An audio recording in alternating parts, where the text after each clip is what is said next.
యెషయా గ్రంథము 18వ అధ్యాయము. ఇథియోపియా దేశము గూర్చి దైవవాక్కు. ఇథియోపియా నదులకు ఆవల రెక్కలు రెపరెపా కొట్టుకుని దేశమున్నది. ఆ దేశము రెల్లుతో అల్లిన పడవలలో నైలు నదీ మార్గమున రాయబారులను పంపినది. వేగముగా వచ్చిన దూతలారా, మీరు మరలి పొండు. నునుపైన చర్మము కలిగి పొడవుగా నుండి ఎల్లరికీ భీతి కలిగించు బలాఢ్యులు శక్తిమంతులునై అలరారు ప్రజల యొద్దకు, నదులతో నిండియున్న దేశముకు మీరు తిరిగి పొండు. లోకములోని ప్రజలెల్లరూ, భూమి మీద వసించు నరులెల్లరూ వినుడు. అదిగో, కొండల మీద జెండానెత్తినారు చూడుడు, బాకాను ఊదినారు వినుడు. ప్రభువు నాతో ఇట్లనెను, పగటి వేడిమిలో సూర్యుడు నిశ్చలముగా ప్రకాశించున్నట్లు, పంటకాలపు వేడి రాత్రులలో మంచు నెమ్మదిగా పడినట్లు, నేను ఆకాశము నుండి ప్రశాంతముగా భూమి మీదికి చూతును. ద్రాక్ష పండ్లను కోయక మునిపే పువ్వులు రాలి కాయలు పక్వమగుచుండగనే ఆయన వాడి అయిన కత్తులతో ద్రాక్ష తీగలను నరికివేయును. వాని కొమ్మలను కోసి ఆవల పారవేయును. కొండలలోని పక్షులకు వన్యమృగములకు వానిని మేతగా వదిలివేయును. వేసవిలో పక్షులు వానిని తినును. శీతాకాలమున వన్యమృగములు వానిని మేయును. అప్పుడు నునుపైన చర్మము కలిగి పొడవుగా ఉండి ఎల్లరికీ భీతి కలిగించుచు బలాఢ్యులుగా శక్తిమంతులుగా అలరారు ప్రజల నుండి, నదులతో నిండియున్న దేశము నుండి సర్వశక్తిమంతుడైన ప్రభువు కానుకలు స్వీకరించును. వారు సర్వశక్తిమంతుడైన ప్రభువు వసించు సియోను కొండకు వత్తురు. 19వ అధ్యాయము. ఐగుప్తు గూర్చిన దైవవాక్కు. ఐగుప్తు గూర్చిన దైవవాక్కిది. ప్రభువు మేఘమునెక్కి వేగముగా ఐగుప్తుకు వచ్చుచున్నాడు. అతనిని గాంచి ఐగుప్తులోని విగ్రహములు తల్లడిల్లుచున్నవి. ఐగుప్తీయుల గుండెలు నీరగుచున్నవి. ప్రభువిట్లు నుడువుచున్నాడు, నేను ఐగుప్తున అంతఃకలహములు పుట్టింతును. అచట అన్నదమ్ములు ఒకరితోనొకరు, ఇరుగు పొరుగువారు ఒండొరులతో, నగరము నగరముతో, రాజ్యము రాజ్యముతో పోరాడును. నేను ఐగుప్తు శక్తి సన్నగిల్లిపోవునట్లు చేయుదును. ఐగుప్తీయుల ఆలోచనలు బొమ్మగునట్లు చేసేదను.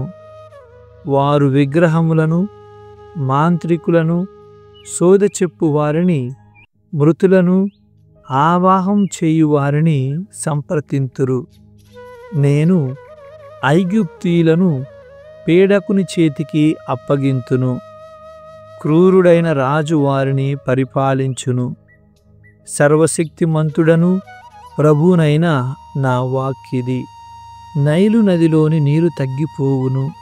నది క్రమముగా ఎండిపోవును. ఆ నది కాలువలు ఒట్టిపోయి దుర్గంధమొలుకును. వానిలోని జమ్ము రెల్లు మాడిపోవును. నైలు నది ఒడ్డున నాటిన పైరులన్నీ ఎండిపోయి గాలికెగిరిపోయి అదృశ్యమగును. బెస్తలు విలపింతురు. నైలు నదిలో గాలములు వేసి చేపలు పట్టువారు దుఃఖింతురు. వలలతో చేపలు పట్టువారు అంగలార్తురు. నార పని చేయువారు, నారతో బట్టలు నేయువారు నిరాశ చెందుదురు. నేత పని చేయువారు విచారింతురు. నేర్పరులైన పనివారు విషాదము చెందుదురు. సోవను నాయకులు మందమతులు, బుద్ధి కుశలులైన ఫరో జ్ఞానులు మూర్ఖపు సలహానిచ్చిరి. మేము జ్ఞానులకు పూర్వపు రాజులకు శిష్యులమని వారు ఫరోతో ఎట్లు చెప్పగలరు? ఫరో రాజా, నీ జ్ఞానులేరి? సర్వశక్తిమంతుడైన ప్రభువు ఐగుప్తుకెట్టి దుర్గతి పట్టించును, వారిని చెప్పమనుము. సోవను నాయకులు మందమతులు, నోపు అధిపతులు మోసగాండ్రు, గోత్ర మూల పురుషులు ప్రజలను అపమార్గము పట్టించిరి. ప్రభువు ఆ నాయకులు తికమకపుటాత్మనొందునట్లు చేసెను. కావుననే వారు త్రాగుబోతు మత్తుడై తన వాంతిలో తానే తూలిపడినట్లుగా ఐగుప్తు ప్రతి కార్యమున తప్పటడుగు వేయునట్లు చేసిరి. ఐగుప్తుననిక తలయైనా తోక అయినా కొమ్మ అయినా రెల్లునైనా ఎవరు ఏమీ చేయజాలరు. ఐగుప్తు అసిరియాలు ప్రభువును సేవించును. ఆ రోజున ఐగుప్తీయులు స్త్రీల వలె పిరికివారగుదురు. వారు సర్వశక్తిమంతుడైన ప్రభువు తమ మీదికి హస్తమునెత్తుట చూచి భయపడుదురు. సర్వశక్తిమంతుడైన ప్రభువు తమకు పట్టింపబోవు దుర్గతిని నెప్తికి తెచ్చుకొనినప్పుడెల్లా ఐగుప్తీయులు యూదాదేశమును తలంచుకొని బీతెల్లిదురు. ఆ దినమున ఐగుప్తున 5 నగరములు కనాను మండలపు భాషను మాటలాడును. ఆ నగరముల ప్రజలు సర్వోన్నతుడైన ప్రభువుకు చెందిన వారమని ప్రమాణము చేయుదురు. ఆ పట్టణములలో నొకటి సూర్యనగరమని పేరుబడయును. ఆ కాలము వచ్చినప్పుడు ఐగుప్తు దేశము నడుమ ప్రభువుకు బలిపీఠమును నెలకొల్పుదురు. ఆ దేశపు సరిహద్దులలో ప్రభువుకు శిలాస్తంభము నాటుదురు. అవి ఐగుప్తున సర్వశక్తిమంతుడైన ప్రభువుకు గుర్తుగా సాక్ష్యముగా ఉండును. ఐగుప్తీయులు పీడనకు గురి అయి ప్రభువుకు మొరపెట్టుకొనినప్పుడు ఆయన వారి యొద్దకు ఒక విమోచకుని పంపి వారిని కాపాడును. ఆ రోజున ప్రభువు ఆ ప్రజలకు ప్రత్యక్షమగును. వారు ఆయనను అంగీకరించి పూజింతురు. బలులు కానుకలు అర్పింతురు. మొక్కుబడులు చేసుకొని వానిని తీర్తురు. ప్రభువు ఐగుప్తీయులను శిక్షించును, కాని వారిని మరలా స్వస్థపరచును. ఆ ప్రజలు ప్రభువుకి మనవి చేయుదురు. ఆయన వారి వేడుకోలు ఆలించి వారిని స్వస్థపరచును. ఆ దినమున ఐగుప్తు నుండి అసిరియాకు రాజపదమును నిర్మింతురు. ఆ ఉభయ దేశముల ప్రజలు ఇటునటు పయనింతురు, కలిసి దేవుని కొల్తురు. ఆ దినమున ఇజ్రాయేలు ఐగుప్తు అసిరియాలతో సరిసమానమగును. ఈ 3 రాజ్యములు ప్రపంచమంతటికి దీవెనగా ఉండును. సర్వశక్తిమంతుడైన ప్రభువు ఐగుప్తు నా ప్రజగా నుండును. అసిరియా నేను సృజించినది, ఇజ్రాయేలు నేనెన్నుకొనినదని పలికి ఆ రాజ్యములను ఆశీర్వదించును. 20వ అధ్యాయము. అష్టోడు వినాశనము గూర్చి దైవవాక్కు. అసిరియా రాజైన సర్గోను తన సైన్యాధిపతిని అష్టోడు మీదికి పంపెను. అతడు వచ్చి ఆ నగరము ముట్టడించి స్వాధీనము చేసుకొనెను. ఆ కాలమున ప్రభువు ఆమోసు కుమారుడు యెషయాతో, నీ నడుము మీది గోనె పట్టను తీసివేసి చెప్పులను విడువుము అని చెప్పెను. అతడు ప్రభువు ఆజ్ఞాపించినట్లే పాదరక్షలు విడిచి దిగంబరుడుగా నడిచెను. అష్టోడు లొంగిపోయినప్పుడు ప్రభువిట్లు పలికెను, నా సేవకుడైన యెషయా 3 ఏండ్ల నుండి చెప్పులు విడిచి దిగంబరుడుగా తిరుగుచున్నాడు. అతడు ఐగుప్తు ఇథియోపియా దేశములకు పట్టు దుర్గతికి గుర్తుగా సూచనముగా ఉన్నాడు. అసిరియా రాజు ఆ రెండు దేశముల నుండి బందీలను కొనిపోవును. అతడు ఆ దేశముల నుండి పిన్నలను పెద్దలను కొనిపోవును. వారు బట్టలను చెప్పులను విడచి వెళ్ళవలెను. వారి పిరుదుల మీద బట్టలేమీ ఉండవు. అది ఐగుప్తుకు అవమానకరమగును. ఇథియోపియాను నమ్మినవారు ఐగుప్తును నమ్మి ప్రగల్భములు పలికిన వారు నిరాశ చెంది సిగ్గుపడుదురు. ఆ కాలము వచ్చినప్పుడు సముద్ర తీరమున వసించువారు మనము నమ్మిన వారికి ఎట్టి గతి పట్టినదో చూడుడు. అసిరియా రాజుకు భయపడి మనము వారి మరుగుజొచ్చితిమి. కాని ఇప్పుడు వారికి ఎట్టి దుర్గతి పట్టినదో చూడుడు. ఇక మనమెట్లు తప్పించుకోగలము అని చెప్పుకొందురు. నహూము గ్రంథము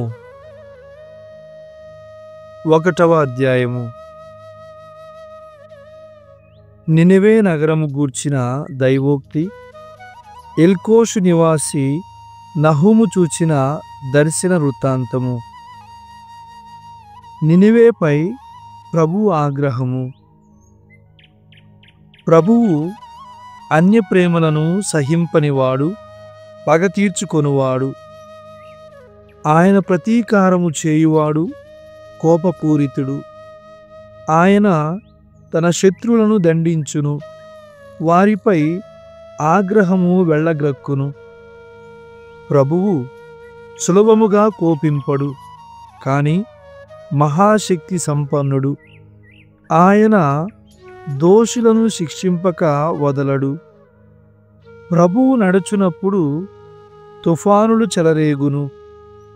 ఆయన నడుచునప్పుడు రేగు పాదధూళియే మేఘములు. ఆయన ఆజ్ఞనీయగా సాగరము ఎండిపోవును. ఆయన నదులు ఇంకిపోవునట్లు చేయును. బాషాను పొలములెండిపోవును. కర్మెలు కొండ మాడిపోవును. లెబానోను పువ్వులు వాడిపోవును. ప్రభువును చూచి పర్వతములు కంపించును, కొండలు కరుగును. ఆయన ఎదుట భూమి గడగడ వణకును. లోకము దానిలోని ప్రజలను భీతిల్లుదురు. ఆయన ఆగ్రహమును ఎవడు తట్టుకొనగలడు? ఆయన ఉగ్రకోపము నెవడు సహింపగలడు? ఆయన తన కోపాగ్నిని కృమ్మరించును. ఆయన ఎదుట బండలు పొడుమగును. ప్రభువు మంచివాడు. అతడు తన ప్రజలను ఆపదల నుండి కాపాడును. తనను నమ్మువారిని ఆదుకొనును. ఆయన మహాప్రవాహము వలె తన శత్రువులను తుడిచిపెట్టును. తననెదిరించు వారిని మృతలోకముకు పంపును. యూదా నినివేలను పురస్కరించుకొని ప్రవచనములు. యూదా, నీవు ప్రభువుపైనేమి కుట్రలు పన్నుచున్నావు? ఆయన నిన్ను సర్వనాశనము చేయును. ఆయనను ఎవడు రెండవ పర్యాయము ఎదిరింపలేడు. నీవు ముండ్ల పొదల వలె, ఎండిన గడ్డి వలె భస్మమైపోవుదువు. నినివే నగరమా, నీ నుండి ప్రభువుపై కుట్రలు పన్ను దుష్టుడు బయలుదేరెను. ప్రభువు తన ప్రజలైన ఇశ్రాయేలీయులకు ఇట్లు చెప్పెను. అసిరియనులు అనేకులైనను బలాఢ్యులైనను వారెల్లరూ చత్తురు, కనుమరుగైపోవుదురు. నా ప్రజలారా, నేను మిమ్ము శ్రమల పాలు చేసి తిని, కాని ఇక మీదట మీకు బాధలు కలుగవు. వారి కాడి మ్రాను నీ మీద ఇక మోపకుండా నేను దానిని విరుగగొట్టుదును. వారి కట్లను తెంపుదును. ప్రభువు అస్సిరియనులను గూర్చి ఈ నిర్ణయము చేసెను. ఆ జాతి పేరు నిలబెట్టు సంతానమేది వారికి మిగులదు. నేను వారి దైవముల మందిరములందలి పోత విగ్రహములను చెక్కిన బొమ్మలను నాశనము చేయుదును. నేను వారికి సమాధి సిద్ధము చేయుచున్నాను. ఆ ప్రజలిక బ్రతుకుటకు అర్హులు కారు. అదిగో, శుభవర్తమానము తెచ్చు దూత కొండల మీది నుండి పరిగెత్తుకొని వచ్చుచున్నాడు. అతడు విజయ వార్తల నెరిగించును. యూదా ప్రజలారా, మీరు ఉత్సవములు చేసుకొనుడు, మీ మొక్కుబడులు తీర్చుకొనుడు. దుష్టులు మీపై మరలా దాడి చేయరు. వారు అడపొడ కానరాకుండా పోవుదురు. 2వ అధ్యాయము. నినివే మీదికి దాడి. నినివే, నిన్ను నాశనము చేయువాడు నీ మీదికి ఎత్తి వచ్చుచున్నాడు. నీ బురుజులను సంరక్షించుకొనుము. నీ త్రోవకు కావలి వారిని కాపుపెట్టుము. నీ సైన్యమును ప్రోగు చేసుకొని పోరుకు సిద్ధము కమ్ము. ప్రభువు ఇశ్రాయేలీలకు వలె యాకోబు ఐశ్వర్యమును పునరుద్ధరించును. శత్రువులు నాశనము చేయక మునుపు ఉన్న వైభవమును తిరిగి నెలకొల్పును. నీ విరోధులు ఎర్రని డాళ్లను చేబూనియున్నారు. ఎర్రని దుస్తులు ధరించియున్నారు. వారు నీ మీద పడుటకు తయారుగా ఉన్నారు.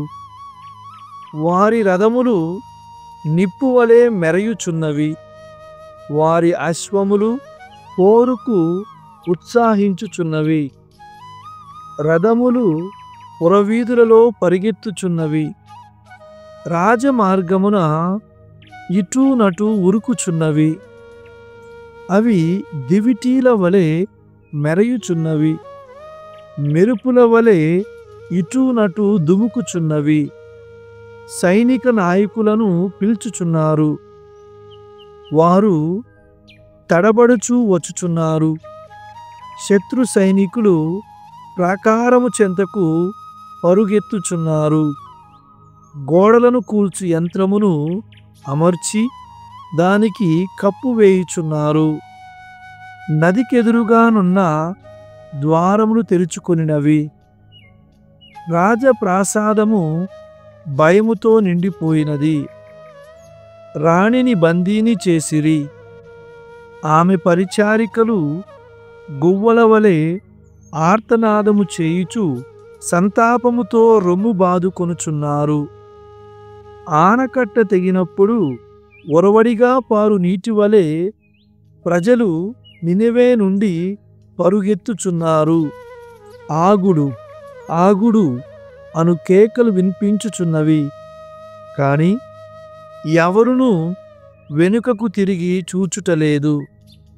వెండిని దోచుకొనుడు, బంగారమును కొల్లగొట్టుడు.